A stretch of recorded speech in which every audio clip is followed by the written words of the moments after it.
ശൂന്യതയിൽ നിന്ന്, ഒന്നുമില്ലായ്മയിൽ നിന്ന് നിറഞ്ഞു കവിയുന്ന അനുഭവത്തിലേക്ക് വരേണ്ടതിനുള്ള 3 സ്റ്റെപ്പുകളാണ് ഞാൻ നിങ്ങളോട് പറയുന്നത്. Number 1, recognise what you have. നിങ്ങൾക്ക് എന്താണോ ഉള്ളത് അതിനെക്കുറിച്ച് ബോധ്യവാന്മാരാവുക എന്നുള്ളതാണ്, തിരിച്ചറിയുക എന്നുള്ളതാണ്. പ്രവാചകന്റെ അടുക്കൽ വന്ന വിധവ പറയുന്നുണ്ട്, തന്റെ കയ്യിൽ ഒരു ഭരണി എണ്ണ അല്ലാതെ മറ്റൊന്നുമില്ല. തന്റെ കയ്യിൽ എന്താണ് ഉള്ളതിനെ കുറിച്ചുള്ള ഒരു ബോധ്യം തന്നെ അനുഗ്രഹത്തിലേക്ക് കൊണ്ടുവന്നു എന്നുള്ളതാണ്.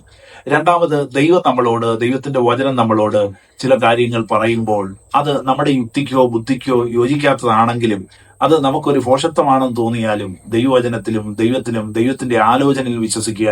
അത് നമ്മെ അനുഗ്രഹത്തിലേക്ക് നടത്തും എന്നുള്ളതാണ്.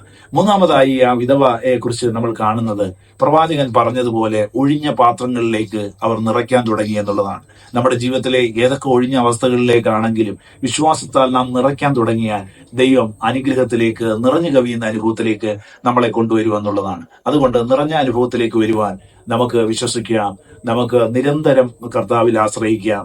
ദൈവം നമുക്ക് ഓരോരുത്തർക്കും കൃപ നൽകട്ടെ.